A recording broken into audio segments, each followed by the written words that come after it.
بسم اللہ الرحمن الرحیم۔ اللہ تبارک و تعالیٰ کے پاکیزہ نام سے آغاز کرتے ہیں جو بہت مہربان نہایت رحم والا ہے۔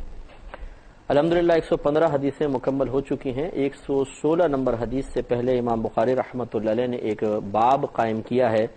باب الثمری فی العلم، رات کو علم کی باتیں کرنا۔ گویا کہ نبی کریم صلی اللہ علیہ وسلم نے رات کے وقت میں علم کی باتیں کی ہیں۔ یہ اس لیے آپ نے اس کو خاص طور پہ ذکر کیا کہ نبی کریم صلی اللہ علیہ وسلم نے عشاء کی نماز کے بعد صحابہ کرام علیہم رضوان کو باتیں کرنے سے منع فرمایا، اور اس کی وجہ یہ ہے کہ عربوں کے اندر باتیں کرنے کا بہت زیادہ رواج تھا۔ وہ بعض اوقات عشاء کے بعد قصے کہانیاں بیان کرتے رہتے تھے، پھر آدھی رات کے بعد وہ تھک ہار کے باتیں کر کے سو جاتے تھے، اور یہ عادت اگر جاری و ساری رہتی تو ایک تو نماز تہجد محرومی، اور دوسرا فجر کی نماز میں اٹھنا بھی انتہائی مشقت والا ہو سکتا تھا۔ تو نبی کریم صلی اللہ علیہ وسلم نے اس لیے غیر ضروری باتیں کرنے سے منع فرمایا۔ گویا کہ عشاء کی نماز کے بعد غیر ضروری باتیں کرنا منع ہے، کیونکہ یہ پھر فجر کے اندر اٹھنے کے راہ میں رکاوٹ بن سکتی تھی۔ لیکن یہ ممانعت جو ہے یہ کوئی سختی کے ساتھ نہیں ہے، بلکہ گویا کہ مستحب ہے کہ انسان باتیں نہ کرے، مکروہ ہے کہ وہ باتیں کرتا رہے، یہ غلط ہے، مکروہ ہے، لیکن ایسا نہیں ہے کہ اگر وہ باتیں کرے گا تو گناہ گار ہوگا۔ ہاں، اگر نماز فجر اس طرح روزانہ یہ اٹھک بیٹھک ہوتی ہے اور گفتگو ہوتی ہے اور اس کی وجہ سے نماز فجر قضا ہوتی ہے، پھر بالکل کہا جا سکتا ہے کہ اس طرح رات کو اٹھ کر باتیں کرنا یا بیٹھے ہوئے باتیں کرتے رہنا یہ حرام ہے اور گناہ کبیرہ کے زمرے میں بھی آ سکتا ہے۔ اور اس طرح ہوتا ہے کہ یہ آپ دیکھیں نوجوان وغیرہ ہوتے ہیں، 2-2 ڈھائی 3-3 بجے تک گلی کے کونے پہ بیٹھے ہوئے ہیں، باتیں کر رہے ہیں، ٹھٹے لگ رہے ہیں، اس کے بعد جب فجر کا ٹائم آنے لگتا ہے تو جا کے بستر پہ سو جاتے ہیں، پھر اٹھتے ہیں 8-9 11 بجے اٹھے، اپنے کام پہ نکل گئے۔ تو یہ اس طرح کی گفتگو کو سرکار صلی اللہ علیہ وسلم نے منع فرمایا ہے۔ تو گویا کہ امام بخاری رحمۃ اللہ علیہ کا اس بات کو قائم کرنے کا یہی مقصد ہے، گویا کہ آپ ثابت کرنا چاہتے ہیں کہ نبی کریم صلی اللہ علیہ وسلم نے جو رات کو گفتگو کی ممانعت بیان فرمائی وہ بیکار قسم کی باتوں کی ہے۔ اگر کوئی کام کی بات کرنا چاہتا ہے تو اس میں حرج نہیں ہے۔ لہذا حضرت عبداللہ بن عمر رضی اللہ تعالی عنہما نے بیان کیا کہ نبی کریم صلی اللہ علیہ وسلم نے اپنی عمر مبارکہ کے آخری ایام میں ہمیں عشاء کی نماز پڑھائی، پس جب آپ نے سلام پھیرا تو آپ نے کھڑے ہو کر فرمایا، مجھے بتاؤ یہ کون سی رات ہے، کیونکہ اس کے ٹھیک 100 سال بعد جو لوگ اب روئے زمین پر ہیں ان میں سے کوئی باقی نہیں رہے گا۔ یہ گویا کہ نبی کریم صلی اللہ علیہ وسلم کا کیا ایک خبر دینا تھا، ایک غیبی خبر جو اللہ تبارک و تعالی نے آپ کو الہام فرمائی اور آپ نے صحابہ کرام تک بیان کی کہ روئے زمین پر اس وقت جو بھی باقی ہے، اور اس سے مراد آپ کی امت تھی، آپ کے جو امتی عام لوگ ہیں، کہ ان میں سے کوئی بھی 100 سال کے بعد زندہ نہیں رہے گا، 100 سال کے اندر اندر ان کا انتقال ہو جائے گا۔ تو بعض نے یہ کہا کہ یہ اصل میں قلیل عمر کی طرف اشارہ کرنا مقصود ہے، کہ نبی کریم صلی اللہ علیہ وسلم گویا کہ یہ بتانا چاہتے تھے کہ پچھلی امتوں کی عمریں بڑی لمبی لمبی ہیں، لیکن میری امتیوں کی عمر، جیسے کہ حدیث میں بھی ہے سرکار نے فرمایا کہ میری امت کی اوسط عمر 60 سے 70 سال کے درمیان ہے،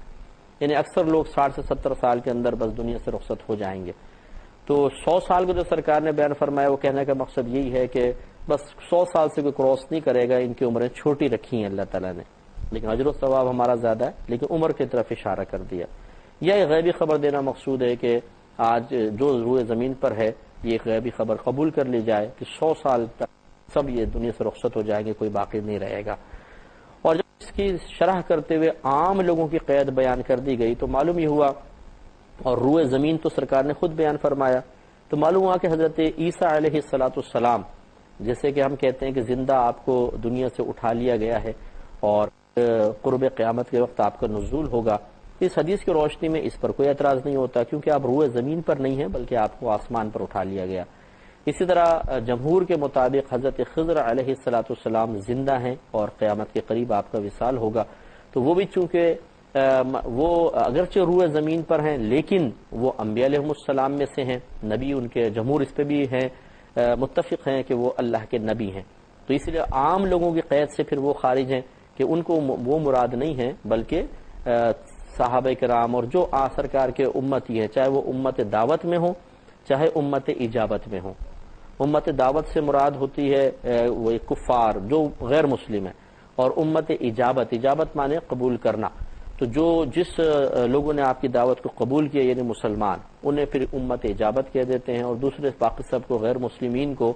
امت دعوت کہا جاتا ہے۔ گویا کہ سرکار کے کہنے کا مقصود یہ ہے کہ امت دعوت اور اجابت جو عام لوگ ہیں یہ 100 سال کے اندر دنیا سے رخصت ہو جائیں گے۔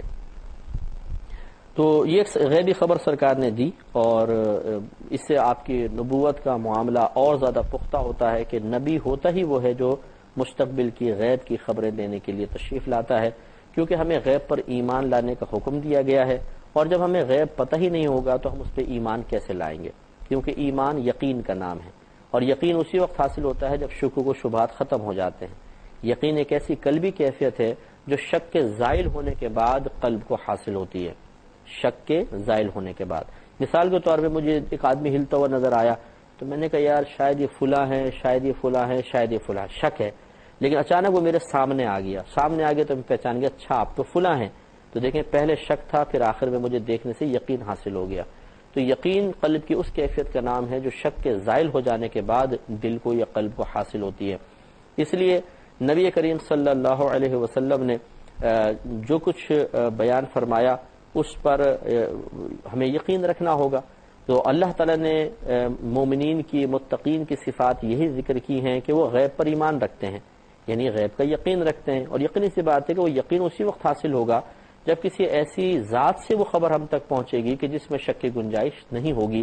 اور وہ ہمارے نبی کریم صلی اللہ علیہ وسلم کی ذات اقدس ہے۔ تو گویا کہ سرکار ہمیں غیب کی خبریں بتاتے ہیں۔ نبی آتا ہی اس لیے ہے کہ وہ پوشیدہ امور کو ہمارے سامنے ظاہر کرے اور اس پر یقین کی دعوت دے، پھر اگر ہم اس پر یقین کرتے ہیں تو گویا کہ ہمارا ایمان ہے اور ہم اللہ کی بارگاہ سے انعام پاتے ہیں۔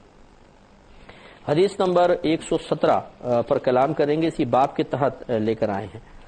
حضرت ابن عباس رضی اللہ تعالی عنہما اس حدیث کے راوی ہیں۔ یہ کہتے ہیں کہ میں ایک رات اپنی خالہ کے پاس رہا، یعنی ان کے حجرے میں، جن کا نام حضرت میمونہ بنت الحارث ہے۔ یہ خود حضرت ابن عباس بیان کر رہے ہیں، جو نبی کریم صلی اللہ علیہ وسلم کی زوجہ ہیں، اور اس رات نبی کریم صلی اللہ علیہ وسلم ان کے پاس تھے۔ نبی کریم صلی اللہ علیہ وسلم نے عشاء کی نماز پڑھی، پھر آپ اپنے گھر آ گئے، پھر آپ نے 4 رکعات نماز پڑھی، پھر آپ سو گئے، پھر آپ کھڑے ہو گئے یعنی جاگ گئے، پھر آپ نے فرمایا چھوٹا لڑکا سو گیا، یعنی میرے بارے میں۔ اس وقت یہ نابالغ تھے اور حجرے میں موجود تھے، تو پوچھا چھوٹا لڑکا سو گیا؟ حضرت ابن عباس کہتے ہیں یا کوئی اور سرکار نے اس کے مشابہ بات فرمائی تھی، مجھے ذہن میں نہیں ہے، شاید یہ لفظ کہے تھے۔ پھر آپ نماز کے لیے کھڑے ہو گئے تو میں آپ کی بائیں جانب کھڑا ہو گیا، یعنی سرکار تہجد کے لیے کھڑے ہوئے، وضاحت میں بھی کرتا ہوں، اور نیت باندھ لی تو میں نے بھی نیت آپ کے پیچھے باندھ دی، جماعت شروع ہو گئی، اور لیکن میں آپ کے الٹی سائڈ پر کھڑا ہو گیا، بس آپ نے مجھے دائیں جانب کر دیا، یعنی اس طرح سرکار سے ہاتھ بندھے ہوئے تھے، یوں پکڑا، ادھر کیا پہلے، پھر سرکار نے ہاتھ سے یوں پکڑ کر آپ کو سیدھی جانب اپنے کھڑا کر لیا، پھر بس آپ نے مجھے اپنی دائیں جانب کر دیا۔ آپ نے 5 رکعات نماز پڑھی، پھر 2 رکعت نماز پڑھی، پھر آپ سو گئے، حتیٰ کہ میں نے آپ کے خراٹے لینے کی آواز سنی، پھر آپ نماز کے لیے باہر تشریف لے گئے۔ تو ذرا غور کریں، ابن عباس رضی اللہ تعالی عنہما راوی ہیں، پہلے وہ تعارف کراتے ہیں اپنی خالہ کا کہ میری خالہ ہیں حضرت میمونہ بنت الحارث رضی اللہ تعالی عنہا، نبی کریم صلی اللہ علیہ وسلم کی زوجہ مبارکہ ہیں۔ تو ابن عباس یہ حدیث کئی جگہ آئے گی، ابھی آگے اور کئی جگہ پہ آئے گی، امام بخاری مختلف عنوانات کے تحت اس کو لے کر آئے ہیں۔ تو حضرت ابن عباس رضی اللہ تعالی عنہ نے ایک اور حدیث میں یہ ظاہر کیا ہے کہ آپ کیوں آئے تھے، تو آپ یہ چاہتے تھے کہ میں نبی کریم صلی اللہ علیہ وسلم کے رات کے معمولات دیکھوں کہ آپ کیا کیا کرتے ہیں رات میں، تو اس کے لیے آپ نے گویا کہ اجازت لے لی تھی اور آپ اندر تشریف لے آئے۔ اس سے معلوم یہ ہوا کہ اگر گھر والے راضی ہوں تو پھر کسی بچے کو اپنے گھر میں رکھنا، کمرے میں سلانا، اس میں شرعاً کوئی حرج نہیں ہے، لیکن اگر اجازت نہ ہو تو پھر اس طریقے سے کسی زوجین کے پاس جا کر ان کی پرائیویسی کو متاثر کرنا مناسب نہیں ہوتا ہے۔ تو ابن عباس ویسے بھی نابالغ تھے، چھوٹے تھے، اور آپ کی نبی کریم صلی اللہ علیہ وسلم کی زوجہ مبارکہ آپ کی محرمہ تھیں، یعنی خالہ لگتی تھیں، اور اجازت بھی آپ کو مل گئی تھی، اس لیے آپ حجرے میں تشریف لائے اور نبی کریم صلی اللہ علیہ وسلم نے کچھ منع نہ فرمایا۔ تو اس سے بہنیں ذرا درس حاصل کریں کہ بعض اوقات شوہر کو کسی کی موجودگی ناگوار گزرتی ہے، وہ نہیں چاہتا کہ اس کے کمرے میں کوئی اور تھرڈ پرسن ہو، گھر میں کوئی گھر چھوٹا ہے، کوئی تیسرا آدمی اس گھر میں باقاعدہ یا کئی دن تک مسلسل رہے، اور وہ چاہتے ہیں کہ مطلب شوہر یہ چاہتا ہے کہ جی زوجہ ہوں اور میں ہوں، پرائیویسی چاہتے ہیں۔ تو اس وقت پھر ایسی صورتحال میں خواتین کو بھی چاہیے کہ اپنے شوہر کے جذبات کا احترام کریں اور ان کی پسند اور ناپسند کو فوقیت دیں۔ تو یوں ہوتا ہے بعض اوقات کہ بیوی ازواج جو ہوتی ہیں وہ شوہر کے جذبات کا احترام نہیں کرتی ہیں، کبھی جی میری بہن آ کے رہے گی گھر کے اندر، بہن آ گئی جی، کبھی امی جان رہیں گی ایک ہفتے تک، امی جان نے ڈیرا ڈال لیا، جی میرا چھوٹا بھائی آ کر رہے گا گھر کے اندر۔ اب شوہر پسند نہیں کر رہا، اس کی پرائیویسی متاثر ہو رہی ہے، وہ تنہائی چاہتا ہے، وہ شور نہیں چاہتا، لیکن بیوی ان کے مزاج کے خلاف کر رہی ہیں، یا اور پھر اگر شوہر کچھ بولے تو جی تمہیں تو میرے میکے والوں کا آنا ہی پسند نہیں ہوتا، تمہارے سسرال تمہارے گھر والے آ جائیں تو آ جائیں، میرے گھر والے آتے ہیں تمہیں برا محسوس ہونے لگ جاتا ہے۔ مسئلہ یہ نہیں ہے کہ آپ تقابل اور موازنہ قائم کرنے کی کوشش کریں، بلکہ بہنیں کو اگر سن رہی ہیں کو برا نہ مانیں، لیکن شوہر کے مزاج کا خیال رکھنا، اپنے گھر کے ماحول کا لحاظ رکھنا بہت ضروری ہے۔ تو اس حدیث سے کوئی یہ استدلال نہ کرے کہ دیکھیں حضرت میمونہ رضی اللہ تعالی عنہ نے بھی تو ابن عباس رضی اللہ تعالیٰ عنہ کو اپنے حجرے میں رکھا تھا، تو ہم بھی اپنے گھر والوں کو رکھ سکتے ہیں۔ ان تمام چیزوں پر پہلوؤں پر غور و تفکر کیا جائے تو اپنی ضد منوانا، ضد پر اڑ جانا، یہ اس میں کوئی فائدہ نہیں ہے۔ شوہر کی خوشنودی کے ذریعے اللہ تعالیٰ کی رضا کو حاصل کرنا یہ عورت کا کمال ہے، اور اسی پر ہماری بہنوں کو کاربند رہنا بھی چاہیے۔ اب حضرت ابن عباس رضی اللہ تعالیٰ عنہ مشاہدہ کر رہے ہیں، پورے واچ کر رہے ہیں، اس سے ہمارے ذرا جو گھروں میں بچے اگر ہمیں سن رہے ہیں، نوجوان سن رہے ہیں، وہ ذرا غور کریں کہ یہ کتنی پیاری سوچ ہے، کتنا پیارا ارادہ ہے، کتنا پیارا قصد ہے کہ میں نبی کریم کے عمل کو دیکھوں کہ آپ کیا کرتے ہیں۔ اور یقینی سی بات ہے یہ کوئی جستجو نہیں ہے یا کیا کرتے ہیں دیکھتے ہیں بھائی، جیسے ہمارے ہاں ہوتا ہے دوسرے کے ٹو میں لگ جائیں گے، خصوصاً بہنیں جب کسی کے گھر میں جائیں گی کیا لگایا ہوا ہے، کیسے پردے ہیں، کیسے پرنٹ کے پردے ہیں، برتن کیسے، بلکہ جھانک جا کے دوسرے کمروں میں دیکھیں گی، اگر کوئی وہاں پر نہیں ہوگا تو جھانک کر دیکھیں گے، بولی میں نے فلاں چیز بھی دیکھی تھی گھر میں رکھی ہوئی تھی، بھائی انہوں نے تو یہ بھی لیا ہوا یہ بھی لیا ہوا ہے، ہمیں نہیں بتایا آج تک، دیکھو اتنے گننے ہیں، اتنے چھپانے والے ہیں۔ تو یہ خدا نخواستہ کوئی ابن عباس رضی اللہ تعالیٰ عنہ میں اس قسم کا تجسس نہیں تھا جس کو ایک باطنی برائی ابھارتی ہے، جنم دیتی ہے، یا ڈھونڈو تلاش کرو کون کیا کر رہا ہے کیا نہیں کر رہا، ایسا نہیں، بلکہ آپ یہ چاہتے تھے کہ نبی کریم صلی اللہ علیہ وسلم کے عمل مبارکہ کو دیکھیں کہ آپ کیا کرتے ہیں رات میں، تاکہ میں اس کو اپناؤں، میں اس کو اختیار کروں۔ یہ بہترین سوچ ہے کہ بزرگوں کے اعمال پر نگاہ رکھنا اس قصد و ارادے سے، تاکہ اس سے کچھ سیکھنے کا موقع ملے، اپنی روحانی ترقی کا موقع ملے، عمل میں اضافے کا موقع ملے۔ ہمیں بھی چاہیے کہ اپنے بچوں کو یہ سوچ دیں کہ بیٹا جب تم کسی عالم کے پاس جاؤ، کسی مفتی صاحب کے پاس جائیں، کسی کامل پیر صاحب کے پاس جائیں، کسی اور دینی شخصیت کے پاس جاؤ، تو ان کے اعمال کو غور سے دیکھو، وہ کیسے گفتگو کر رہے ہیں، کیسے وہ نماز پڑھتے ہیں، کس طریقے سے وہ اچھے عمل کر رہے ہیں، اور اس کو اپنانے کی کوشش کرو۔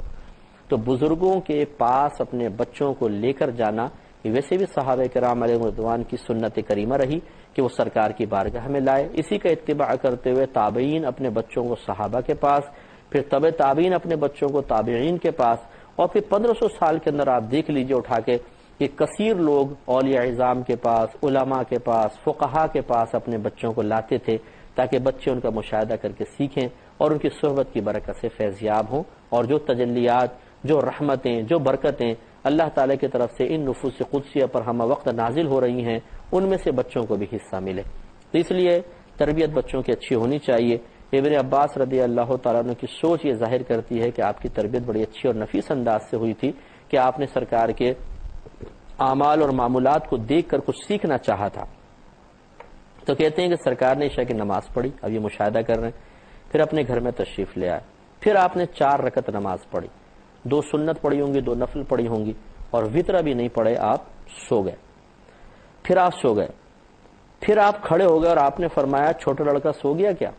تو اس کا مطلب ہے کہ ابن عباس رضی اللہ تعالیٰ عنہ نہیں سوئے تھے، یہ مشاہدہ کر رہے تھے کہ سرکار کتنی دیر سوتے ہیں، کب جاگتے ہیں، اور یہ دوسری حدیثوں سے بھی صراحتاً ثابت ہے کہ آپ سوئے نہیں تھے، آنکھیں بند کر کے لیٹے ہوئے تھے۔ اور جب سرکار اٹھے، اب یہ مشاہدہ کر رہے ہیں، تو سرکار نے پوچھا کہ یہ کیا چھوٹا لڑکا سو گیا کیا؟ اور تو اس سے بھی ظاہر ہوا کہ دیکھیں نبی کریم صلی اللہ علیہ وسلم نے، اگر آپ تہجد کے لیے اٹھے تھے سونے کے بعد، تو آپ نے چاہا کہ یہ بچہ اگرچہ نابالغ تھے، ابن عباس رضی اللہ تعالیٰ عنہ پر کوئی لازم تو نہیں تھا کہ وہ اٹھ کے نماز پڑھیں، یہ تو بڑوں پہ بھی لازم نہیں ہے۔ ہاں بعض نے ضرور کہا کہ نبی کریم صلی اللہ علیہ وسلم پہ تہجد لازم تھی تو آپ پڑھا کرتے تھے، لیکن بہرحال آپ کے علاوہ پہ تو لازم نہیں تھے، وہ ویسے چھوٹے تھے۔ لیکن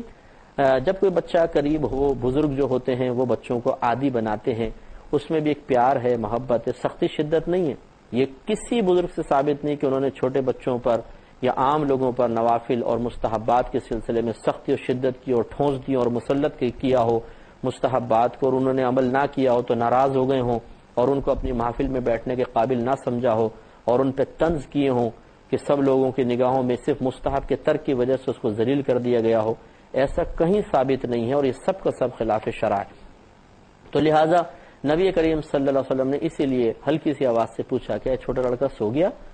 حضرت ابن عباس چاقو چوبند تھے، فوراً کھڑے ہو گئے۔ تو پھر کہتے ہیں ابن عباس کے نبی کریم صلی اللہ علیہ وسلم نماز کے لیے کھڑے ہو گئے۔ یہاں پہ وضو کا ذکر نہیں ہے، ورنہ نبی کریم صلی اللہ علیہ وسلم کا دوسری روایت میں ذکر ہے کہ آپ نے وضو فرمایا اور نماز کے لیے کھڑے ہو گئے۔ تو حضرت ابن عباس رضی اللہ تعالیٰ عنہ کہتے ہیں میں نے بھی نیت باندھ لی اور آپ کے الٹی جانب میں کھڑا ہو گیا۔ اب یہ ایک نفل نماز تھی اور نفل نماز جماعت سے ہو رہی ہے۔ معلوم ہوا کہ نفل جماعت سے پڑھنا تو خود نبی کریم صلی اللہ علیہ وسلم سے ثابت ہے، اس میں کسی کا اختلاف نہیں ہو سکتا ہے، بلکہ آگے انشاءاللہ حدیث آئے گی جس میں امام بخاری رحمۃ اللہ علیہ نے خود ایک باب باقاعدہ قائم کر دیا ہے کہ نفل کو جماعت سے پڑھنے کا باب، وہ انشاءاللہ اپنے مقام پہ میں اس کی نشاندہی کروں گا۔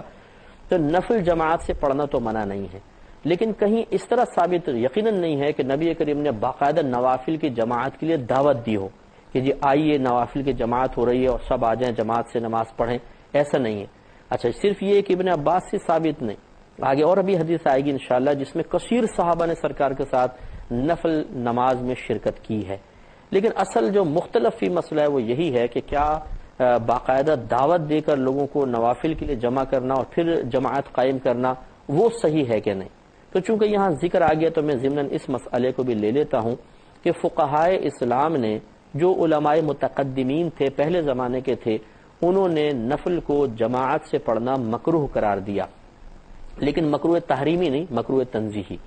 یعنی اگر پڑھیں گے تو گناہگار نہیں ہوں گے، لیکن ناپسند کیا کہ نفل کو جماعت کے ساتھ پڑھا جائے، اور اس کی بھی ایک علت تھی باقاعدہ، اور آج کل کے دور میں لوگ پڑھ رہے ہیں، علماء اجازت دے رہے ہیں، اس کی بھی ایک وجہ ہے، لیکن یہ ابھی ٹائم بہت قلیل ہے اور مسئلہ یہ میں نے چھیڑ تو دیا ہے، لیکن انشاءاللہ میں اس کو مکمل کروں گا اس پروگرام میں نہیں، نیکسٹ پروگرام میں۔ وآخر دعوانا ان الحمدللہ رب العالمین۔